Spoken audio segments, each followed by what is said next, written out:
VK and Gulf of Creativity. It's an honor to have been asked to send you a message, some kind of video. And why it's an honor is because right now it's critical for creatives to step up.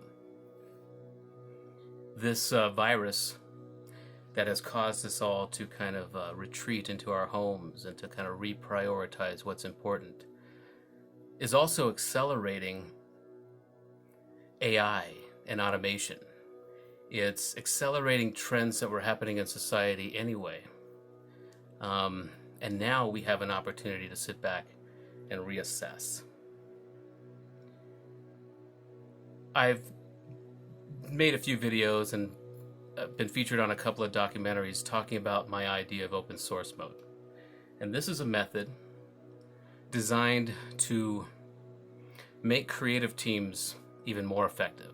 That was its original point, because I was a national creative director for a large radio group here in America. And I came into it right when radio first needed to become a visual medium with the internet. Suddenly every station needed its own website and its own graphics department and its own video studio. So I was involved in bringing the visual culture into radio.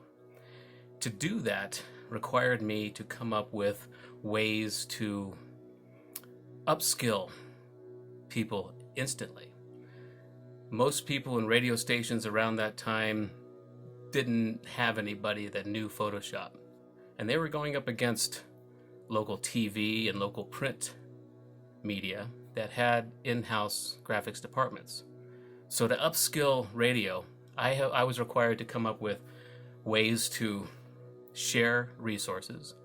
Having come from advertising and design myself, I had to introduce these people to simple programs, paintbrush, these types of things, and share resources, but mostly to find ideas and to share those, and the ones that were most effective to scale those across the company. And that's how open source mode was born, out of a need. Lately, I have been focusing that method on helping companies prepare to work with AI coworkers. It's happening anyway. AI is seeping into every facet of society and business and corporations. A lot of people are afraid of it. A lot of people, because thanks to Hollywood or Bollywood, the trope of the robot overlord, Terminator, Skynet, these things, they're great, story devices, but they are also not necessarily true.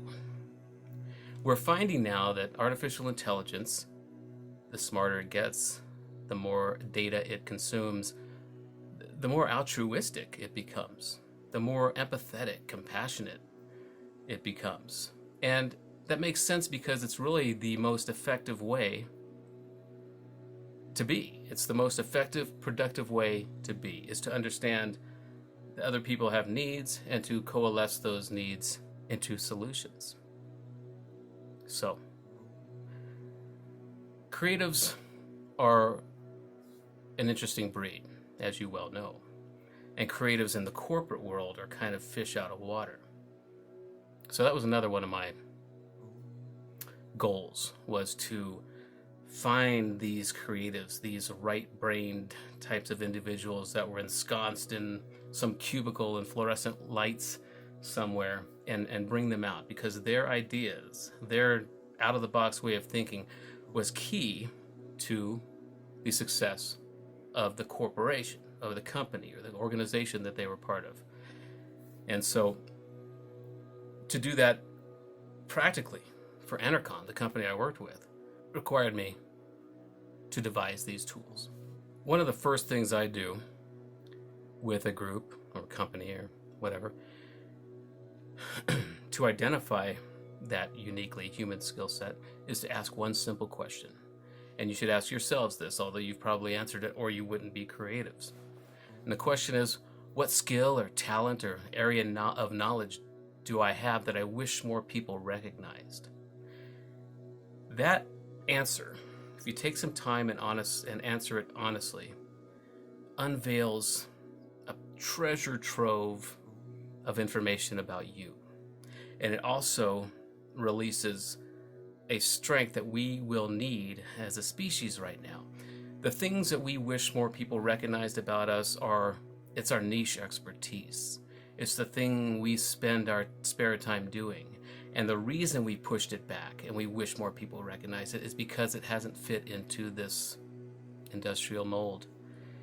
It's been pushed away by education or parents who want us to be doctors or lawyers. It's been buried in the background of our mind.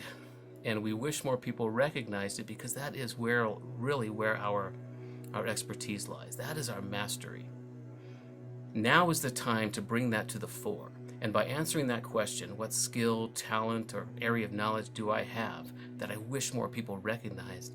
Answering that will unleash that expertise. We need that. That is the one human skill set, trait, talent that you have that cannot be automated, cannot be coded. And so ask yourself that question, or ask everybody you know that question, and find out what their niche expertise is. Find out what that skill set is, because that's where we need to base the value of this new economy on. And we have a very limited time to really start doing this. I think we've all kind of scrolled through all the Netflixes and all the Primes and Hulus, and we've pretty much binged ad nauseum in the last few weeks during this stay-at-home order we all have. And now it's time that we want to become more productive. And that's one way to do it. We have a golden opportunity to shift our minds toward an economy based on these human skills. This is a golden opportunity. It may happen anyway. And what's most key is to not fear AI, not fear automation. Allow it to take over those menial tasks. Allow it to do what we have spent half of our lives doing for someone else. So it's an honor to have been asked to share my thoughts to you, because you are the creative class. You are the saviors of this next era. We all need to come together. We need to feel emboldened by our skills, because that's what's going to keep this human race going. That's what's going to forge this next era that we're up against. So more power to you. And please keep me posted on whatever's happening with you, because that's the crucible of what's next.